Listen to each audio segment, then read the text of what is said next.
Vous écoutez Top Liners, le podcast de l'efficience commerciale par Acheron et Bismart. Décrypter les pratiques du moment, mettre en lumière les leviers de la performance.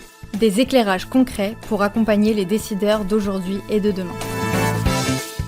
Bienvenue dans ce deuxième épisode de Top Liners, le podcast de l'efficience commerciale. Je suis avec mes compères à ma gauche, Laurence Yvon d'Acheron. Bonjour Laurence. Bonjour, ravi d'être là. Merci d'être avec nous pour ce deuxième épisode. Et à ma droite, Frédéric Bonneton. Bonjour Frédéric. Bonjour Mathieu et bonjour Laurent. Bonjour Frédéric. Vous êtes tous deux des grands de la direction commerciale. Vous connaissez, vous les accompagnez. Vous avez évidemment une expérience qui va nous permettre d'explorer ces sujets de l'efficience, de l'engagement, de la conduite, on va dire, de la stratégie commerciale. On a parlé dans un premier épisode de qu'est-ce qui devait nous amener à repenser un modèle de rémunération. On a effleuré le sujet des objectifs et il faut qu'on se concentre dessus pour ce deuxième épisode. Alors, une première question. Qu'est-ce qu'un bon objectif, chers amis? En fait, on a parlé du plan de rémunération. Moi, ce que j'ai envie de te dire tout de suite, c'est que le plan de rémunération, c'est d'abord un sujet d'objectif. Parce que un bon objectif, c'en est un qui va lui aussi te motiver. Donc, la première chose que les commerciaux se posent comme question, c'est même pas combien je vais gagner. Ils regardent et ils se disent « Ah, combien on attend que je fasse cette année? Est-ce que je peux le faire ?» Ensuite, si je peux le faire, ok, si je le fais, combien tu vas me rémunérer? Mais le premier sujet, d'abord, c'est un sujet d'objectif. Moi, je les compare toujours à une équipe de grands sportifs. Et donc, le sujet, c'est ok, est-ce qu'on va se mettre à courir? Est-ce que ça vaut la peine? On est quand même dans un contexte un petit peu incertain pour rester positif, quoi. Mais je pense que la première des questions à se poser, c'est l'objectif. Et du coup, est-ce que les commerciaux se sentent en capacité de l'atteindre? Sinon, on va pas prendre la course, quoi. Mais attends, c'est quand même assez dingue. Tu as tout à fait raison. C'est du bon sens, on le comprend. Et en même temps, ça veut dire quoi de pas prendre la course? Tu sais, c'est l'image du coureur qui fait du saut à la perche. Et puis, j'en sais rien, je connais pas exactement leurs aptitudes en saut à la perche, mais j'en sais rien. Ils sautent 3,50 m. Bon, tu le mets à 3,52 m, 53, 54, 55, il court toujours plus vite. Et puis, tu lui mets à 4,30 m. Qu'est-ce qu'il va faire? Il va poser la perche, il va s'asseoir sur le tapis, il va attendre que ça se passe. Ça se traduit comment dans une boîte des commerciaux qui posent la perche? Parce que... Alors, je n'ai pas d'action chez Basic Fit, chez Signe et Gaumont, mais ça va se traduire à faire autre chose que ce que tu attends d'eux, parce que c'est pas la peine et que personne n'est là pour se faire mal. Donc, je pense que c'est la première des questions à se poser. Peut-être un peu de précision sémantique, tu vois, parce que quand on dit objectif, souvent en français, c'est deux choses. C'est le niveau à atteindre et puis parfois, c'est l'indicateur ou le critère. Donc là, Laurence parle bien du niveau à atteindre. Donc, on va partir du principe que tu as des indicateurs ou des critères à atteindre et ensuite, il faut fixer des niveaux. Donc, ce qu'on appelle fixer l'objectif, effectivement, s'il est trop haut, c'est compliqué. Le deuxième point, c'est que tu as des systèmes de rémunération sans objectif. Ok. Système de commission, dès que tu signes, tu touches. Donc là, la question ne se pose pas. Bon, il se trouve qu'il y en a de moins en moins parce que tu veux piloter tes commerciaux, donc en général, tu vas leur donner des indicateurs et tu vas leur donner des objectifs. Voilà. Et donc, je ne sais plus quelle était la question d'ailleurs, Mathieu, mais... Non, on était sur ça, justement. Qu'est-ce que ça veut dire de poser la perche, pour reprendre la métaphore de Laurence? Qu'est-ce que c'est qu'une équipe commerciale qui joue pas le jeu, quoi? Parce que ça paraît difficilement envisageable. En fait, ça pose une deuxième question qui est le mode de calcul de rémunération. Parce que si tu fixes un objectif très, très, très haut, mais que tu commences à payer à 50% de l'objectif... C'est vrai. Voilà, ça a des avantages et des inconvénients. Bon. Si tu fixes un objectif normal et que tu payes à 98%, c'est pareil, tu vois, tu as des effets induits qui sont pas tout à fait les mêmes sur les comportements. Et ça dépend de ton historique et de ta capacité à avoir un track record, ce qu'on appelle un historique sur l'indicateur en question. Il faut aussi avoir un objectif, je crois, sur lequel je peux contribuer.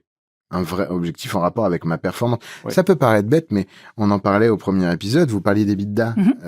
Si encore une fois, on est dans une boîte peut-être sous LBO qui regarde beaucoup la rentabilité, s'il faut qu'on fasse 20 millions d'EBITDA en fin d'année, mais que je suis pas en charge des costs et des expenses. Ouais. Alors ça dépend de la finalité de ton système. Si ton système de rémunération a vocation à être pédagogique, éducatif, en disant il faut que tout le monde comprenne qu'on est dans le même groupe, il faut que tout le monde comprenne qu'on est solidaire, très bien, tu mets de l'EBITDA. Mais il faut que tu oublies l'aspect motivation. Parce que c'est pas motivant, parce que c'est tellement loin de ce que font les commerciaux, que ça n'a pas de sens. D'ailleurs, pas que les commerciaux, d'ailleurs, souvent.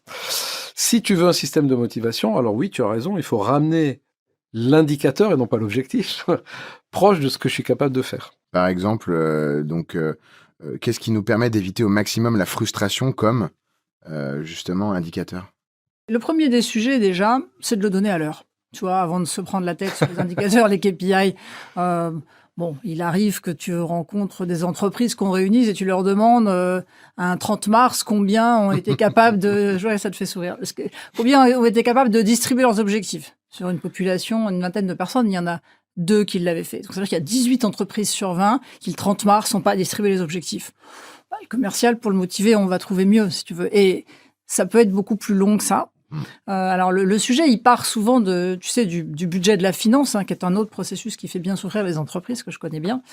Mais une fois que le budget est distribué à la direction commerciale, il va falloir couper le gâteau, pour donner une tranche à chacun. Et là, il ne faut pas passer encore 6 mois à couper le gâteau et à leur demander s'ils ont assez faim ou s'ils vont pouvoir finalement manger tout ça ou pas. Et tu sais, le fameux top-down, bottom-up, là où on va passer du temps à réconcilier la faisabilité du terrain avec ce que la finance nous a demandé, parce qu'elle a confiance en nous. OK, mais ça doit se faire extrêmement rapidement. Donc, évidemment, je vais te refaire un clin d'œil à l'innovation pour être capable de modéliser tout ça rapidement, drafter plusieurs scénarios, en reparler avec ton CFO et rapidement prendre la bonne simulation, la bonne picture, pour parler avec du franglais, et être capable ensuite de le répartir à chaque contributeur de façon équitable, juste, qu'on va pouvoir expliquer, communiquer, pour embarquer tout le monde dans le sujet. C'est ce que vous faites chez Acheron. Ouais. Et on voit bien d'ailleurs que sans l'outil, ça devient compliqué, parce que tu ne peux pas avoir un système simple. Sinon, c'est simpliste. Je te donne un exemple. Le budget a dit plus 10%, j'ai donné plus 10% à tout le monde. Évidemment, c'est un non-sens. Entre un commercial qui est surperforme, le 10% sera inatteignable, et celui qui est mauvais, c'est super facile. Et donc, il va falloir amener un peu de sophistication dans ton système pour pouvoir avoir quelque chose d'équitable et qui crée de la motivation. J'entends qu'il est possible de demander aux commerciaux ce qu'ils en pensent. Évidemment, c'est une bonne façon de co-construire les objectifs, mais et là aussi, même question, est-ce qu'il y a des façons de faire? Quels conseils vous donnez, soit en tant qu'éditeur, soit en tant qu'expert et consultant et formateur, aux directions commerciales qui se demandent, tiens, cette année, comment je fais pour améliorer cet échange avec les directions commerciales, avec les commerciaux, les managers, pour leur demander de valider ces objectifs pour le faire ensemble? Déjà, j'ai envie de te dire, c'est premièrement une question de leadership et de proximité. Donc des managers commerciaux dans toutes les strates intermédiaires, de à quelle distance ils sont de leur terrain. Normalement, ils n'ont pas énormément besoin de questionner chacun, qui pourrait être un dialogue qui dure un temps infini. Puis en plus, chaque contributeur va t'expliquer qu'alors lui, attends, mais c'est la misère sur son territoire. Moi, lui, c'est il va spécial. pouvoir faire un tout petit objectif cette année, mais qu'il lui faut un très gros territoire. Donc on connaît bien toutes ces chansons-là, on les a chantées soi-même. Mais je pense qu'avec la proximité, tu es au courant de ce qui va se passer, et on a une bonne intelligence de la répartition entre les secteurs, les métiers, les territoires géographiques, et aussi intégrant le phénomène humain, puisque c'est bien sûr tout ça est à la clé de sol. Donc le premier sujet, c'est de la proximité, c'est de la motivation, c'est de les embarquer. Puis ensuite, bien sûr que le dialogue se fera avec la finance, mais c'est souvent la finance qui a le dernier mot. Et heureusement, il faut un gardien du temple, il faut un skipper à bord d'un bateau. C'est toujours la même idée. Genre. Après, tout ça est vrai, et à partir du moment où tu les connais bien, tu peux appliquer des méthodes, si tu veux, de fixation d'objectifs, qui sont techniquement, qui fonctionnent. Tu sais qu'il a des nouveaux clients, des clients existants, des clients spéciaux, il a du pipe, il a un taux de transformation. Grosso modo, normalement, à 3% près, tu es capable de fixer l'objectif. Et sinon, tu as d'autres méthodes qui consistent, ce qu'on appelle la forecast accuracy, c'est-à-dire la précision de la prévision. Et tu peux rémunérer le commercial à la précision de son engagement. C'est-à-dire s'il dit « Ah non, je ne vais pas y arriver », qui fait plus 150%, il touchera beaucoup moins que si tu avais dit « Je vais faire 150%. » Ok. Et donc là, ça l'incite à jouer franc jeu. À jouer franc jeu, exactement. Mais c'est diabolique. Non, mais en tout cas, ça permet, c'est efficace, ça permet de clarifier les choses. Absolument. Qu'est-ce qu'un objectif alors, je vous ai posé la question, qu'est-ce qu'un bon objectif? Qu'est-ce qu'un objectif mauvais, voire dévastateur pour la motivation des équipes? Déjà, qui est inatteignable. comme on revient à l'image initiale, qui ne te paraît pas équitable. Tu sais, une entreprise où on t'en parlait de baronnie, où ce sont toujours les mêmes qui ont les bons portefeuilles, etc. C'est pas très motivant, et notamment pour les jeunes chasseurs qui rentrent, etc. Et puis, tu sais, c'est un petit peu l'image des chaussures, quoi. C'est une paire de chaussures qui te fait pas mal aux pieds. Donc, c'est un objectif dans lequel tu te sens confortable, où tu te sens concerné, où tu as envie de contribuer. Et donc, tu vas y aller, quoi. Au final, c'est ça le bon objectif. C'est celui que tu as envie de faire et que tu vas aller chercher, voire de dépasser. Chez toi, Fred, la pire chose que tu as vue, en tout cas les choses que tu déconseilles vraiment. Dis donc, C'est il faut ouvert. écrire un livre. Mais on écrira peut-être. Peut-être on va faire ça. Mettez-nous en commentaire si vous le souhaitez qu'on écrive un livre. Ouais. Sur la rémunération des commerciaux, il y a vraiment beaucoup de questions de contexte, tu vois. Parce que le pire pour un commercial, c'est ce qu'a dit Laurent, c'est-à-dire finalement, j'ai pas d'impact, ou alors il y a quelque chose qui dépend pas de moi et qui vient d'arriver. Et c'est voilà. Alors quand c'est dans son avantage, ça va toujours, mais quand c'est des avantages, il ira. Voilà. Et c'est toujours la motivation, c'est une connexion effort-récompense. D'accord ? Donc, si tu demandes un énorme effort avec une toute petite récompense, ça fonctionne pas. Et éventuellement, si tu as une grosse récompense pour un petit effort, bon, ben là, c'est la direction qui a un petit problème. Voilà. Après, on va revenir sur nos effets pervers, si tu veux. Donc, voilà. On a vu le dernier podcast. Tu as la temporalité aussi. Tu sais, on est dans un contexte quand même qui est extrêmement changeant. Donc, je reviens à l'image bête de mes chaussures. Et si les chaussures se mettent à te faire mal aux pieds au cours de la promenade, il va peut-être falloir la repenser. Donc, pardon pour l'image un peu basique, mais en clair, on est dans un environnement dans lequel les entreprises peuvent être amenées à repenser leurs objectifs en cours d'année.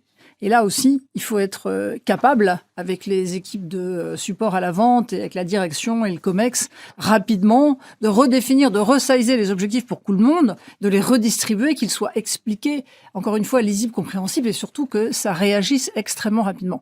Donc là, c'est sûr que je pense que la meilleure solution, c'est pas de le faire dans Excel et de le distribuer par mail. Il y a d'autres idées. Surtout quand en parler, mais il faut pouvoir réagir. Et je pense dans le contexte dans lequel on est, avec des changements de taxes et tout le contexte économico-politique dans lequel on est, il faut être capable de réagir extrêmement rapidement et de leur expliquer. Surtout qu'un changement de stratégie, ça s'accompagne souvent de beaucoup de discussions dans l'entreprise, sans parler de moments de flottement lorsque ça met un peu de temps à se mettre en place, mais il faut au moins être très clair sur les changements et les faire bien comprendre pour aligner la strat et l'exec. Exact. Tu parles de temporalité. Si tu es dans le retail et que tu vends tous les jours, toute la journée et que tu as une prime à l'année, tu vois bien qu'il y a un décalage effort-performance qui est désagréable. Mais cette histoire de stratégie, ça me fait penser, petite devinette. On n'est pas dans le confinement, tu mets tes commerciaux en chômage partiel, ils reviennent, tu es à la moitié de l'année, évidemment tes objectifs sont dans les chaussettes. On a vu, nous, 3 types de réactions. La boîte qui dit rien, c'est pas de notre faute, donc les commerciaux, ils ont un retard de 40%, donc est-ce qu'ils posent la perche ou pas? Okay. Tu as ceux qui disent, on divise les objectifs par 2, et dans ceux-là, tu as 2 types, tu as ceux qui disent, on divise les objectifs, mais on laisse le même montant de prime, ou on divise les objectifs par 2, mais évidemment, la prime est divisée par 2. Alors, à votre avis, quelle est la bonne méthode? Ça dépend de quel côté on se place. Et voilà, c'est toujours pareil. Quand qui tu poses la question. Mais c'est vrai que est-ce que c'est possible, mais tu vas nous le dire, dans la première situation, donc d'être fair et de dire, dans la deuxième, je divise les objets, mais je divise également les primes, mais en même temps, ils auront travaillé avec la même intensité sur les 6 mois restants. Oui. Parce que tu as divisé par 2, pas par 4. Oui. Donc il reste la moitié de l'année pour faire la moitié des objets. Exactement. Donc je fais quoi alors? C'est un vrai sujet. Hein. Et dans les 2 boîtes qui ont fait ça... C'est pas 2 boîtes, je te fais un panel général de toutes les boîtes. Quelles sont celles qui ont marché le plus? C'est une bonne question, franchement. C'est difficile. Moi, j'ai pas tenu de stats a posteriori, si tu veux. Je suis juste tombé sur ces 4 figures qui sont des visions managériales, en fait. Il n'y a pas de réponse technique, tu vois. Après, ça dépend comment tu accompagnes. Mais voilà, tu vois, ce raisonnement que tu viens d'avoir, c'est un raisonnement d'un commercial.